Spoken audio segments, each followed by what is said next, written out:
So, last night before you sleep, I give you a question to introspect on a question, who am I?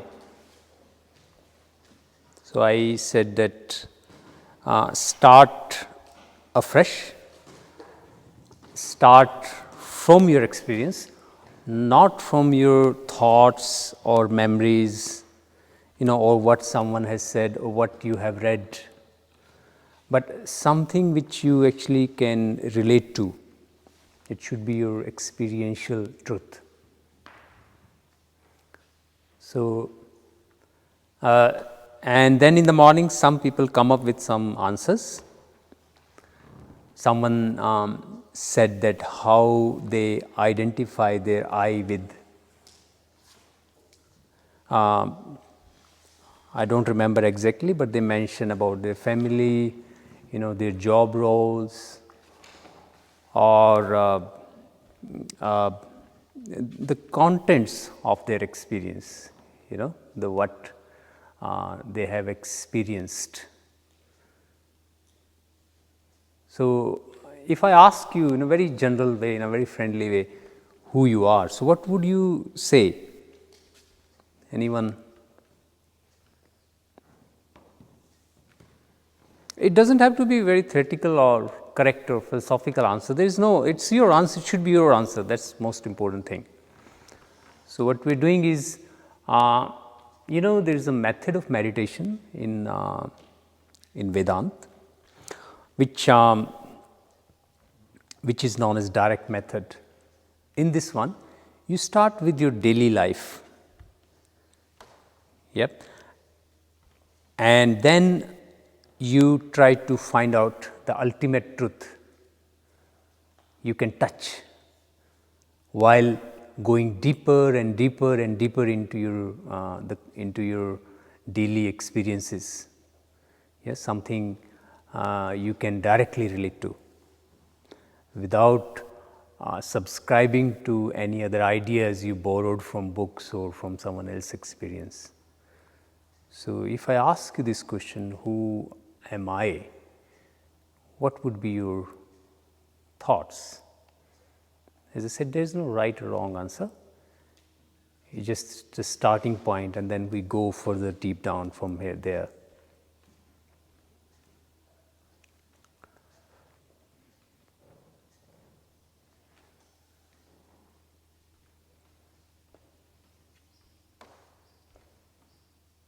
What do you mean by I?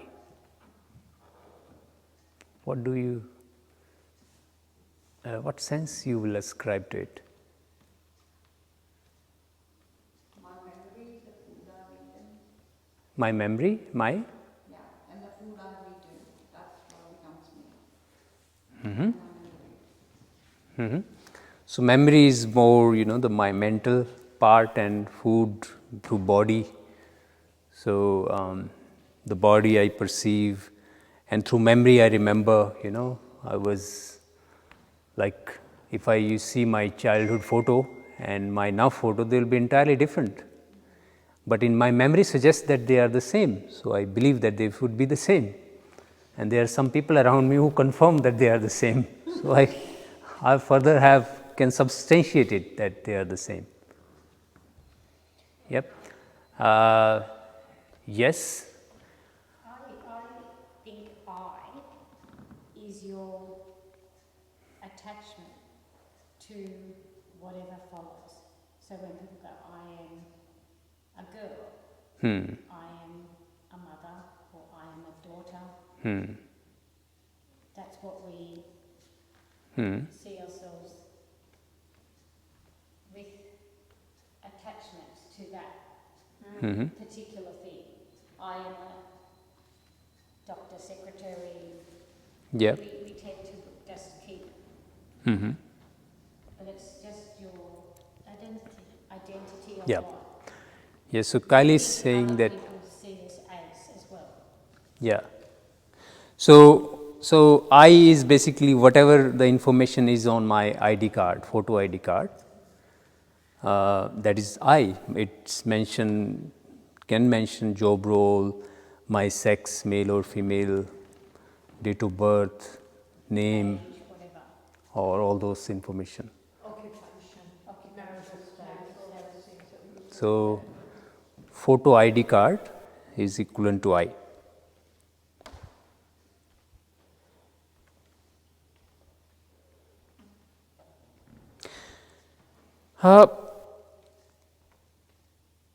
Okay. Then how this I is related to so many other I?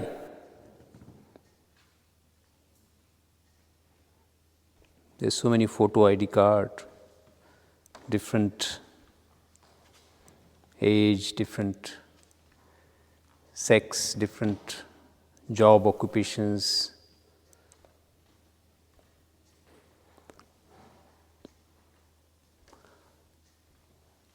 Does it stop there, or it can there be further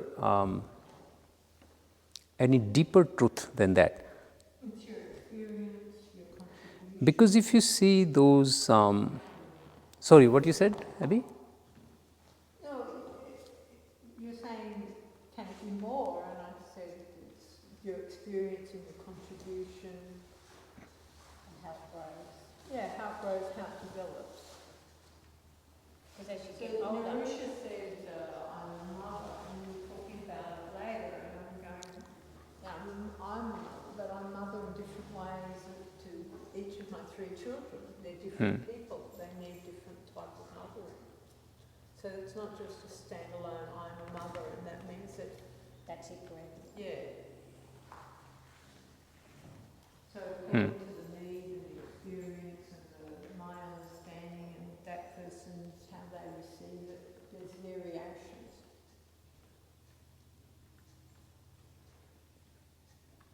Mm-hmm. Sometimes my grandmother just keeps Yeah, it changes. just So changes it changes and it changes as to what. the circumstances or the right. And also what your attachment to it. What is my attachment? So my attachment when you're talking about mothering, parenting, my attachment when the children are very young is very different to my attachment now. I'm still a mother, but my action around that role is totally completely different. My 30-year-old daughter would smash me if I said I wouldn't like football. You know, the role is totally, the role evolves and it has it, you know, role evolves, role changes. Actually, the second question is not very much different from the first answer, because it's still based upon memory. Yeah. Body, of course, body is born in certain day. Body has certain, sex, male or female, and memory. In memory, you know that I have been, mother, or I have certain set of experiences which makes me different from other. So that define my I. So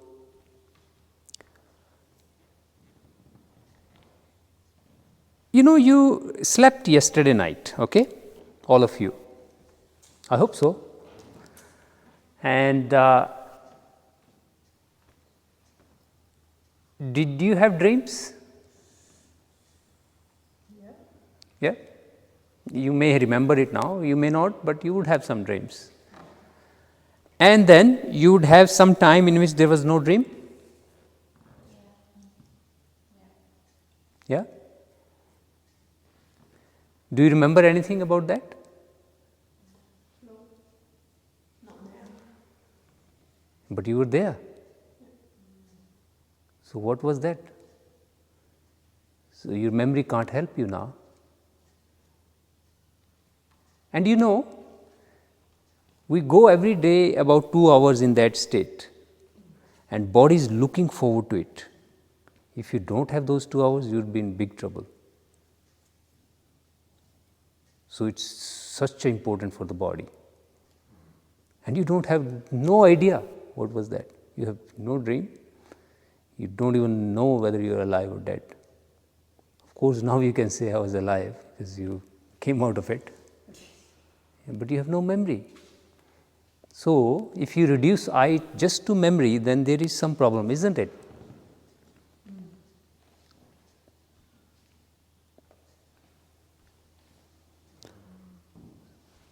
So what was that? And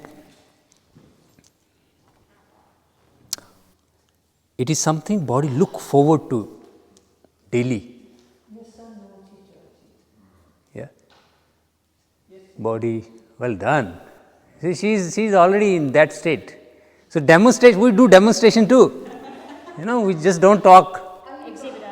Are you going to put that online as well? Included in the So direct demonstration too. So we substantiated what we said. and Jyoti took your photo. Yeah, so coming back to the question. Now, so there is some, in your answer there is a loophole. You can't explain 2 hours. At those 2 hours, everything you said you are becomes zero, null and void, has no value at all. And that was so important that body looks forward to it.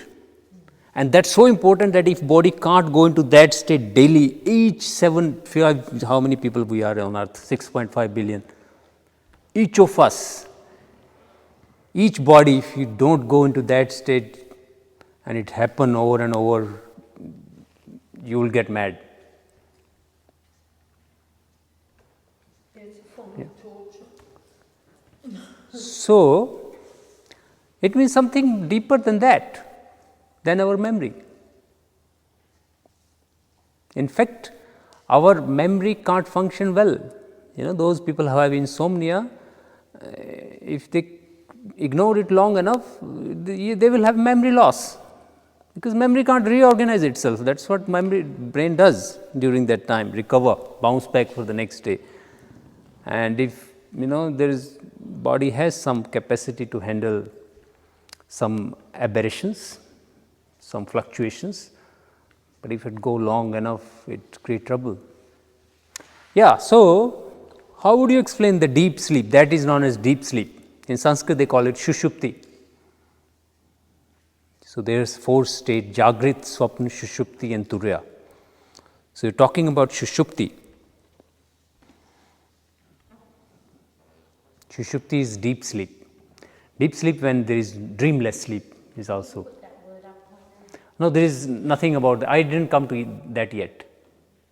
But how do you spell it? Yeah, that's a good question. So, 4 stages.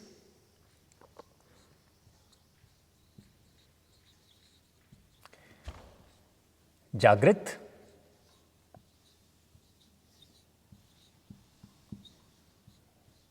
Swapn or dream,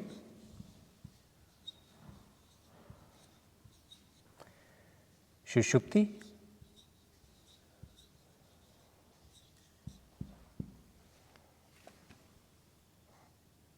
and Turiya.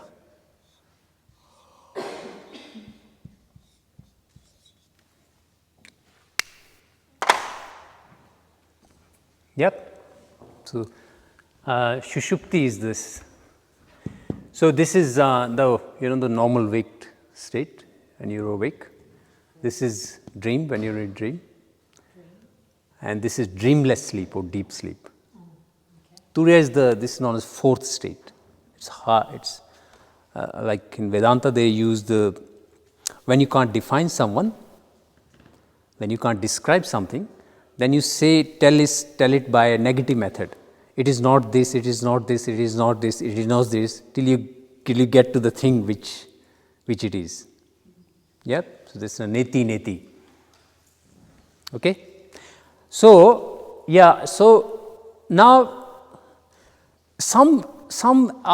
can you see there is some experience happened to all of us. It's not a mystical experience.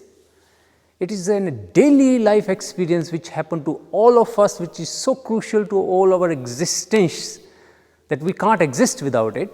And it happened to all of us, all 6.5 billion of us. And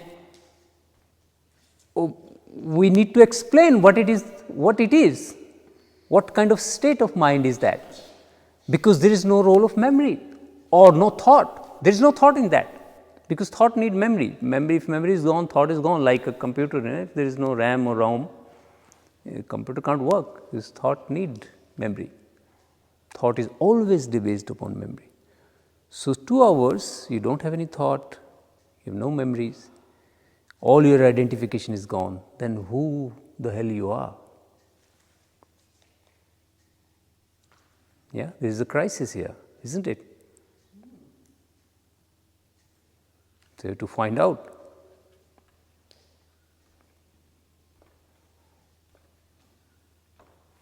And it's our daily experience.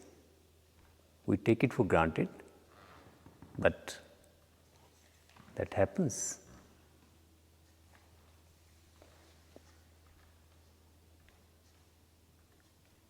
So, and isn't it true that we all become one in that 2 hour, entire humanity?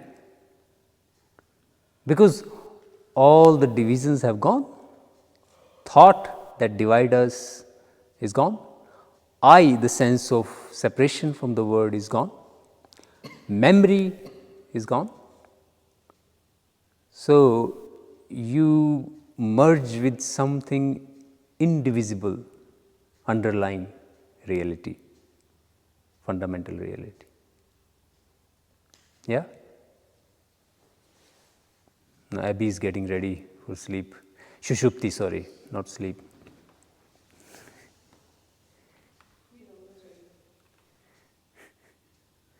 You got a friend in the back.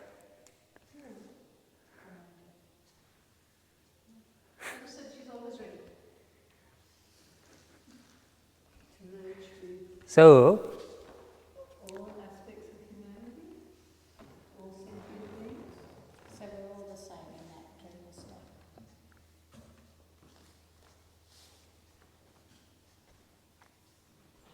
and your knowledge can't help, because your knowledge can't operate. Yeah? The tools of the knowledge, thought, memory, are absent. So, your normal, the worldly knowledge, sensory knowledge, content of your experience can't help. Yeah?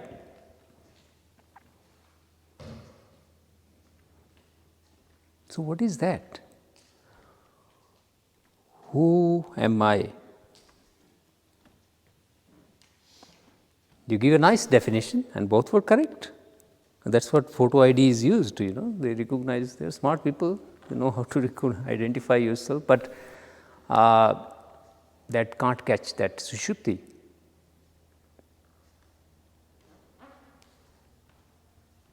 So, can you give a definition which covers even those 2 hours? And they're very important, as I said. If you don't have that, next day you will know. Your body will say, I can't operate. And if you do it long enough, your body will get diseased, sick, and can't function and can't take any of those roles you normally ascribe to the body.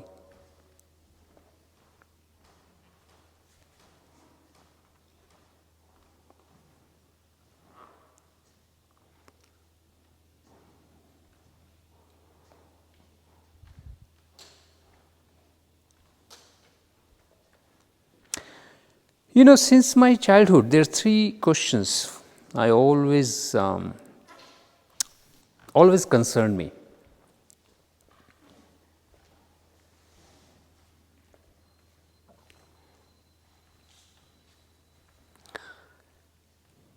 So, the first question was,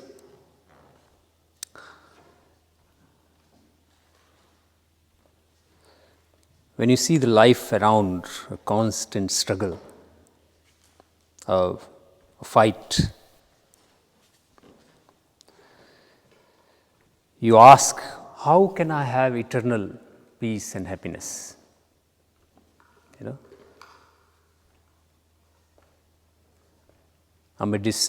In the middle of all the crises and chaos and noise,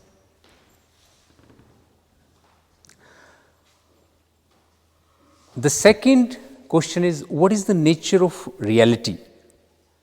You see, the other people, the nature, the trees, the moon, the sun, the wind, and how would you relate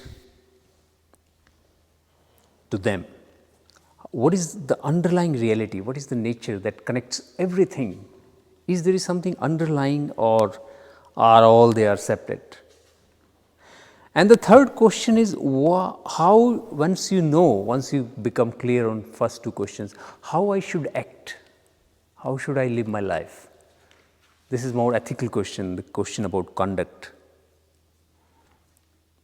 Yeah, how can I have eternal happiness or peace? What is the true nature of the reality? It's more a cosmological question. And third, how should I act in this world? Yeah, this is a question of conduct or ethical question.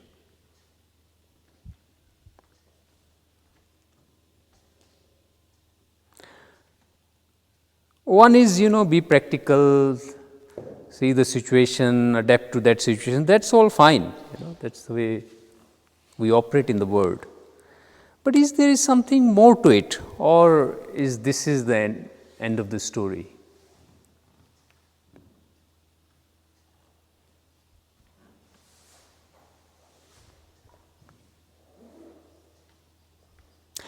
When you read, for instance, Vedanta, or they call it non-dualism, they say that there is you are happiness, your bliss, your Sat Chit and Anand, which means your truth. Truth means isness, being, which always present. Chit means, awareness, uninterrupted, infinite awareness, timeless, spaceless awareness. Anand means bliss. So they say bliss is your nature. I mean, it's you. This is very flowing of you. But then you ask yourself, why the hell the people are so unhappy if it is their very nature? Yeah, if you see this, life is like a struggle. Different forces are pulling you in different directions. Society, parents, everyone has a role, and they look at you from that angle. You're being judged all the time. And they all die anyway at the end, but still they keep doing it, So, what is the essence? Why, if the happiness is the true nature, is the real nature, is the fundamental nature, then why this world is so unhappy? Why we have created such a monstrous life on earth, if the happiness is our true nature? Now they say that this is because a human being lacks clarity. Agyan, avidya, ignorance. They don't know their true nature. And out of ignorance they operate, and they make a mess of their life. Yeah? I also think that they make all these rules as a consequence of the fear of this mess, or what they see as a mess. Then they make all these rules, and people fool themselves or delude themselves if they follow all those rules. Yeah. They're going to have successful life, happy life. God will be happy with them. So they make all those rules. And then when they sit on top of all those rules, They're unhappy. well, they're not on there, but they can sit. I experienced this yesterday as I was walking around. Went down to the shops, and I experienced it because it was Friday afternoon. And so they make all these rules, and they look down on all the rest of us who are scuttling around like ants. doing our thing, and there's all these assumptions. I'm based on all these rules, and then I look at you, and you're not dressed like me or acting like me or doing what I do, so then they think that we're different or we're not as good as each other, or they, it's just it gets all confabulated, and they lose sight of that true nature. They lose sight of their true nature, they lose sight of my true nature and the nature that we share. Mm-hmm. Because somebody thinks that you're different to me, or you look like this, or you that, or whatever.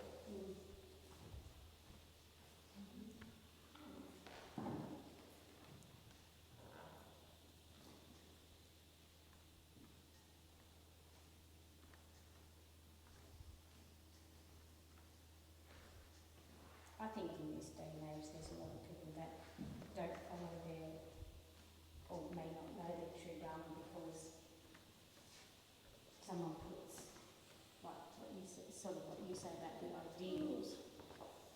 So school tells you already to get good grades so you can get a good job. So all these kids think that they've got to have this good job. Maybe not a job they enjoy, but if they get a good job, that will lead to happiness.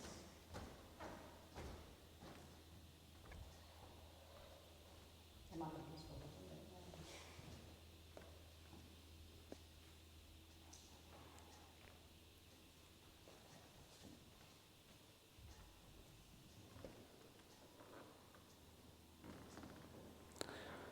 So the question remains, why we are so unhappy?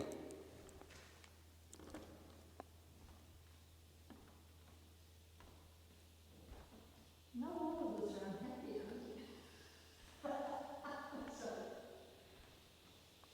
Maybe we have some episodes, sometimes of some happiness, but why it's not? If it is true nature, then it should be, once and for all. That is not reflected if you look at the world, of course. we don't allow. There is a lot of suffering and misery in the world. You can't deny that. It's, as you said, it's the ignorance. It's because we get ourselves into that because not thinking correctly. Pursue things which may not even be required. I think it's because it's like our true nature is like the sun, right? It's always there. It never changes. But there are clouds that covers the sun, and those clouds are our greed, our ignorance, our hatred, our things that were brought with us from many lifetimes. And they confuse us and they delude us, and so we have desire. We want things that we can't get, but that's all human desire. That's not it's like we're human, we're spiritual beings with human experience, but this human experience carries a lot of burden that comes from the past, and so that's why people are unhappy, because it's essential. It's never ending. So I think that's why people in general, most of the time we're happy, but there is always that hidden desire within us, or that will come with a certain personality, and that's all coming from past life as well. And so that becomes who we are today. That's not truly who we are today. True us is the sun that's unblemished, but we are blemished now. That's why we are, we can be unhappy. But if your nature is true happiness, it's not about asking question. I just want you to introspect, and that's why I'm giving you a lot of time to think. I'm not trying to impose my answer on it. I want it to come out of your heart, your experience. So, it's very easy to give theoretically bookish answer, but that's not the point. This method it's a kind of meditation, and it may not be for the liking of everyone. It's a direct path. It just challenge your very convictions in which you live your life. So it's a tough call. So yeah, that's correct, that we do have some times of happiness, and then we have our limitations, and we normally limitations like greed and some, our own petty little ambitions, and then we caught up in that ambitions, and then we make blur the picture, so we can't see ourselves clearly. Yeah, but why, if your infinite consciousness, infinite knowledge, very isness, pure being, happy, how come you can caught up in that traps? I think if we don't have some, well, I wouldn't like to say unhappiness, but challenges, then how will we differentiate what makes us happy? Because if we were continually You're always happy. we wouldn't know if we were happy. Does that make sense? Like, we have to, if we don't have something, I mean, we don't want those things. sadness, you're saying that you Well, without the rain, we don't enjoy it. So what Kylie is saying, that happiness is a matter of degree. So you need some comparison, some standard to compare it with, and then you can. Challenge it. If it doesn't get challenged some way, we don't grow either sometimes. Like, Is it so? we don't want terrible things to happen. But then we're saying that for whatever, without Maybe you're talking of. death is inevitable in some things, so that causes pain. Someone's going to be hurt in that. Yeah. But then we have to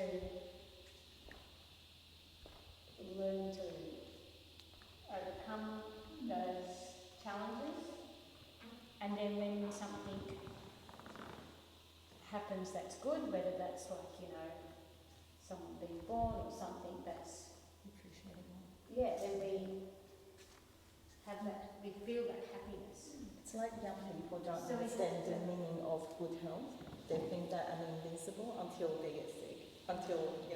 So I think age people understand the importance of staying healthy because they have been down that. Maybe I'll talk about that next time. What you're talking about is actually sensual pleasure. Pleasure and happiness is, I think, different. They're qualitatively different.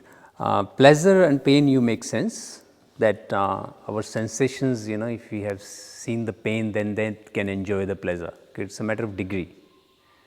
But once you say happiness, happiness is a very different category. Happiness is not just a pleasure. Happiness is, pleasure always have some sensuous reason. Happiness is just the manifestation of the nature. You don't need any reason for it. It's just that sense of completeness. There is no sense of otherness. There is sense of absolute security. And you will have that. So happiness and pleasure are a different category. So you have to, that comes with, if you're saying that, then it's the attachments which causes us to give in to that, to lose that happiness. Because if we don't have attachments, then we will be complete because That's what happened to us. In the womb of the mother, baby have I won't call him baby, but that fetus doesn't have any sense of separateness. In that fluid, it's the oneness with the entire universe. And once it's thrown in this world, the senses first time recognize that there is a separation.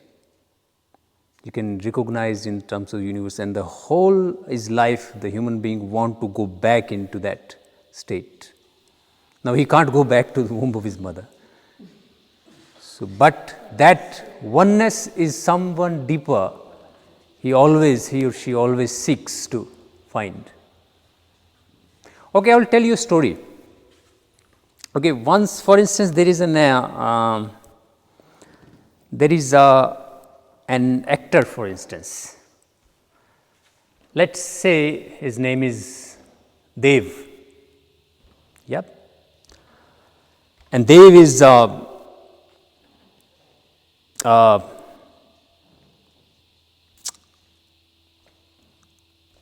completely Sat Chit Anand.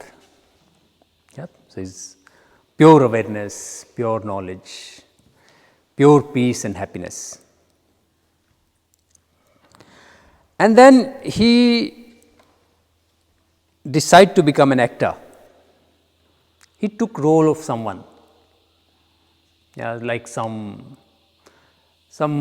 ordinary guy who has trouble with his wife, trouble with his children's, trouble with his job, trouble with the state in which he lives in. Yeah, have a few court cases to resolve. All those troubles. Yeah, some happinesses too. He enjoys sometimes have a beer or something, whatever he does. Have some, brief time, but mostly those time is just he has some pleasure because of an escape from them.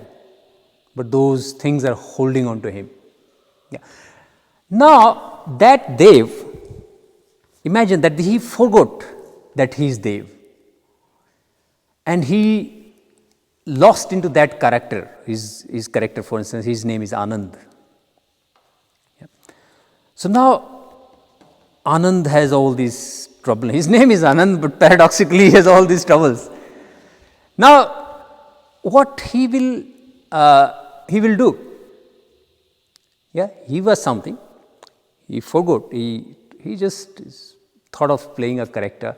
And then all of a sudden he forgot that what his true nature is, and he just he goes so immersed into the character as an actor that he identified totally with the Anand, and now he has all these troubles. Now what he is going to do? Either one option is that he, try to reconcile with his wife, with his children, make peace, met some psychologist, he will help him in how to reduce the stress and, all those things, he will try to somehow manage everything, management. And try to reconcile the differences, make peace with. So his vehicle somehow keep going on. There will still be frictions, but a sort of broken vehicle somehow keeps carrying on. This is one possibility. Other possibility is that he doesn't try any of those things.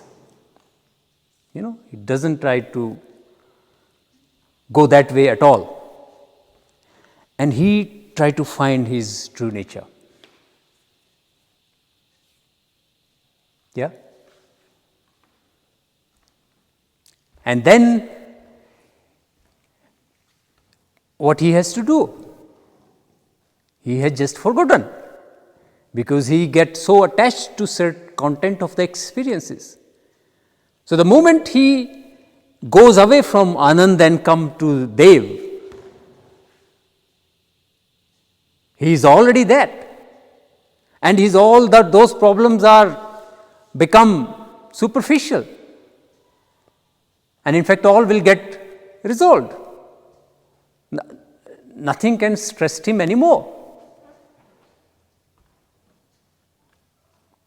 Do you get what I am trying to say through this example? So what you're saying is you detach yourself from whatever the... Just think about that character first. Just think about that. About Dev. Once he lost into the character, like the character we all play, this character could have been different. You didn't choose where you were going to born.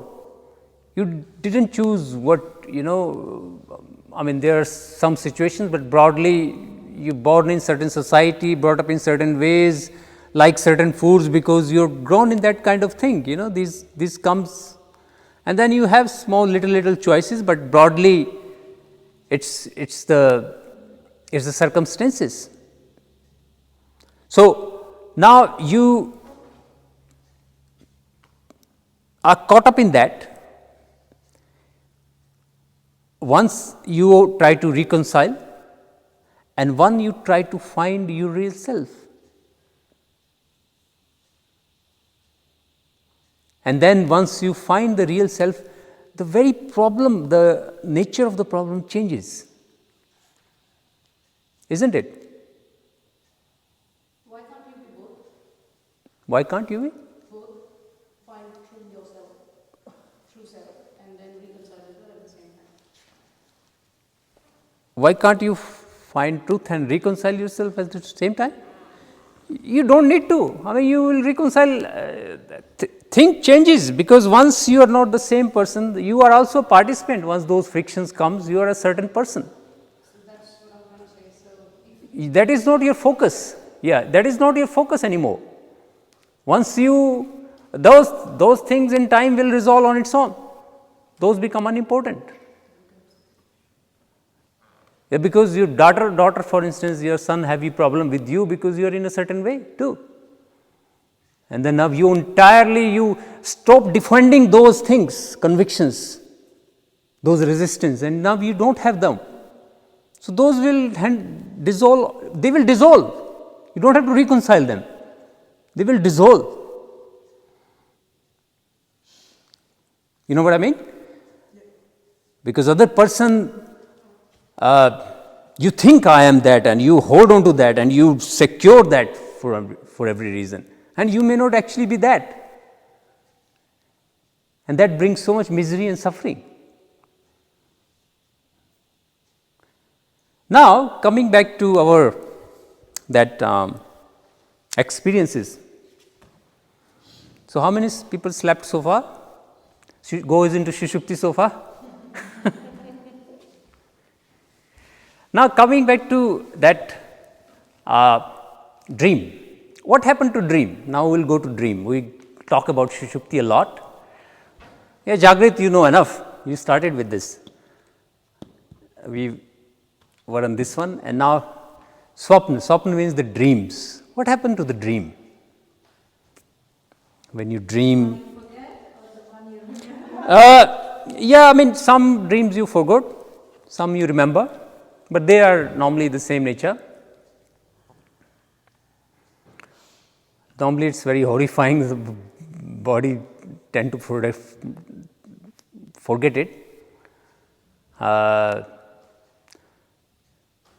More pleasant dreams are normally remembered, cherished by the body.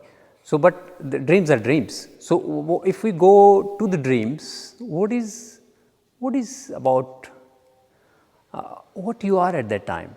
What is happening in the dream? What do you think?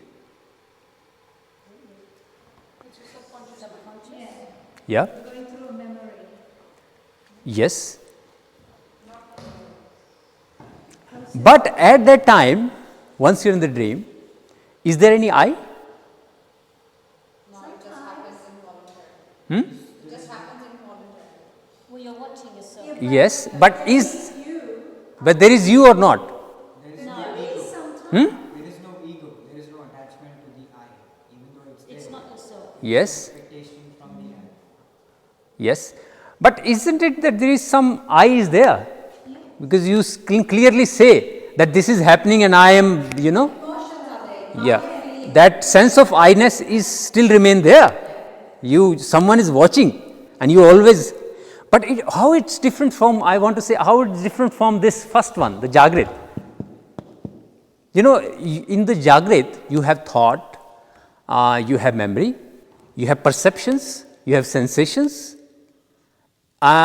When you go in dream, what happened there? And then through that, I am getting this, you know, stories becomes, I know someone, I had a fight with someone, I have an affair with someone. These things happen, you know, these are episodes. So what happened in the dream? We look for things that you can't do right now. Yeah. You're craving for something, or Yeah. So you want brain. yourself to be like that you Yeah. get in reality, in the Jagrut. Yep, yep. So brain which can't do somehow accomplish in the daily life. Some thought stays behind. In the Yes, so thought try to give that in your dream. Yes, but I'm talking about, yeah, that's a good explanation, but I'm talking about the essence. If we see how it's different from the dream. The dream is different from the waking state. In waking state, the information is coming from the external world. Yeah, so our senses are getting that stimuli from external. In that one, you are asleep. Nothing is coming from outside. Yep, everything is. But when you are there, for you, it's the same. You lead. I mean, it's a dream. If you have, it's very live dream. You know, if you get horror, you actually sweat. So for brain, it's the same thing. But no information stimuli is coming from outside. Brain is generating its own thought, creating its own perceptions, using the memory. So it's creating the world. Now, how can you guarantee that this is also not a dream? What? Oh, what the living Yes, reality is not yes. That's what Vedanta asks. We don't know. Actually, We don't we know. just, it's again. We could be sleeping now. Yeah. How would you come out of this? This is a crisis.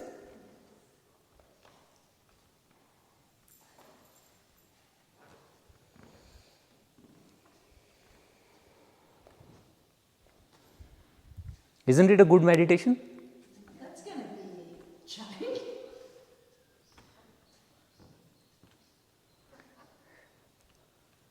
So,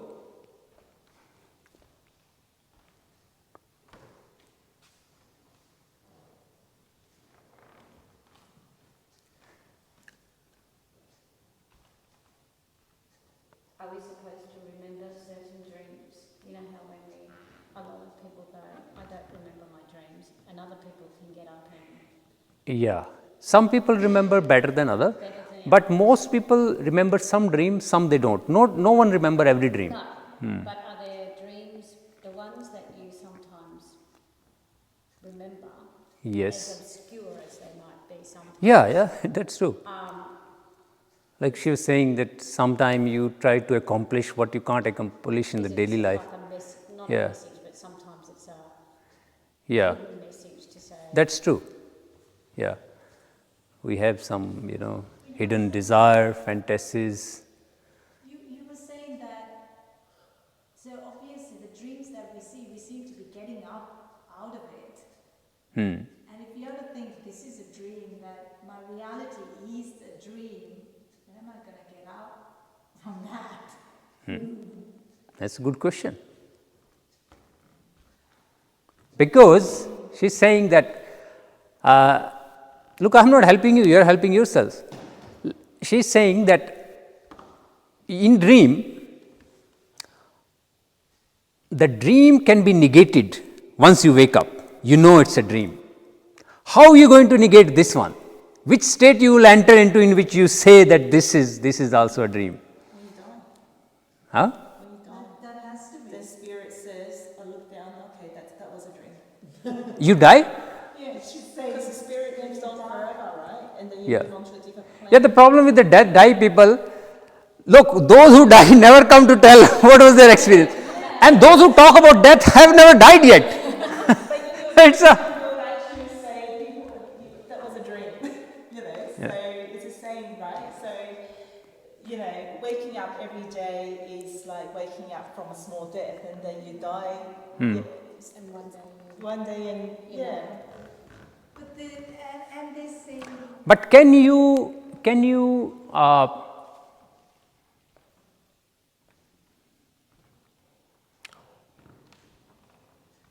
realize the true nature of reality while alive?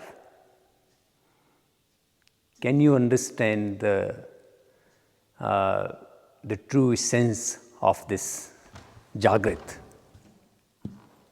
For Swapna we know, Shushupti, but can we know that whether it's a dream or it's real experience.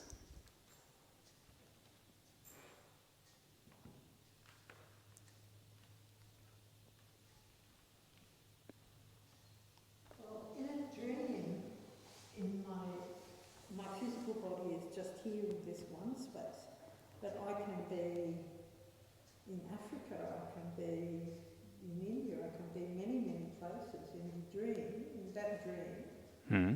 I can be flying. Yeah, definitely. You know, Yeah. whereas in You- the You have more wings while yeah, dreaming. in the stage, when I'm awake and going about, I'm not. My imagination can take me to Africa and fly or something. I can be imagining, or we can be talking in memory. Hmm. But in my physical state, I'm here and I'm aware of every aspect of my physical state. Yes.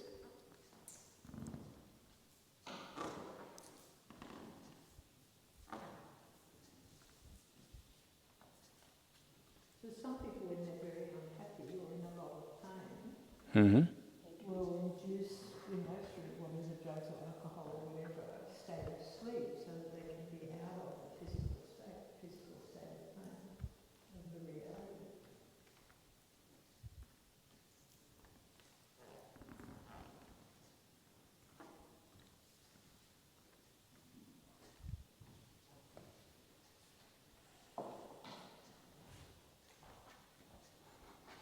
So, how to ascertain if this entire worldly life is not just a dream?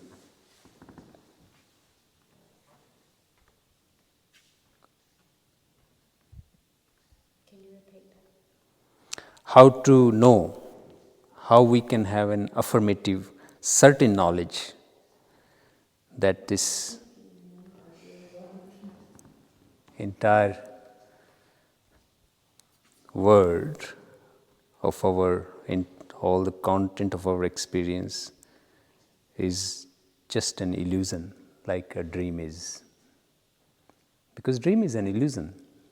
There is nothing like that there.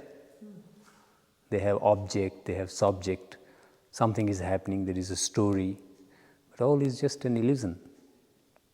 There is nothing really there. How you can be sure that this life we are living is not just a dream, a large dream which we all are having together. Yep. We're all in this big dream Yeah. together. The entire Is that consciousness. why they say living the dream? The Yeah. metaphor is living Yeah. the dream. How are you? I'm living the dream. Is that not It's true? usually positive in nature. I'm living the dream. I'm living the dream. That is a saying. It's like you saying, when I was a child, I've heard, Will the living no, it's just that being said by, like, my grandfather used to say that it's, I create everyone close to me. It's like, as you're saying, it's an illusion, and when I die, I will not know whether it's me who dies or whether it's you guys who die, because I will take it with me. And that existence, the relationship that I have with you, it stops from there. But how do I know when I die what happens to you? So it's something like that, isn't it? Is that right, Amici? I don't know. It's like basically I'm creating this Yep. surrounding. My surrounding is different from another person, but I am creating this. So if I go one day, obviously I take it with me. So it's an illusion, as you say. It's like another dream. So that's what you're saying is. You see this sort of Well, we stories live in in each Twilight Zone, where you, Matrix. yes, it's like, No, yeah. but it is, maybe it is right because it's I who create the relationships between me and somebody else. Or we can all live within each other in some ways too. Like when my father passed away, when I was, say, 19, my son does certain things, and my mum sits there and says, that's just like your father does, your father did. And I can see it, but I don't sort of, I recognise it, but I don't say it. But because obviously, he was my dad and died way past before Zach, but I can see some things or some mannerisms, and I think people can see. So I think sometimes that Inclination, do you think? well, it's like that thing. It's not, but that's your perception too, isn't it? Because that's your memory again coming through it, saying it reminds me of this, and that's your own memory coming back, playing it back like a dream. Because Zach may not know that, but it's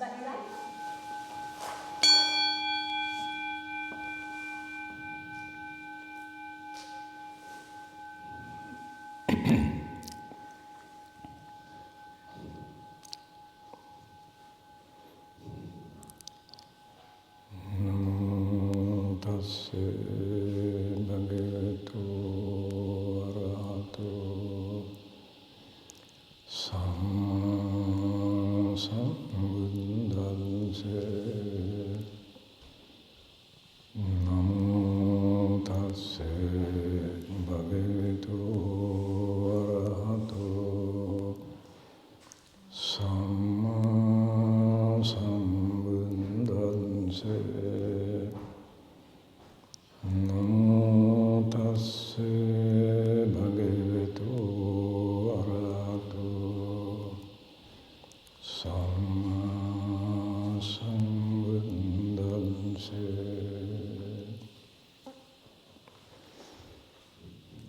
Good morning.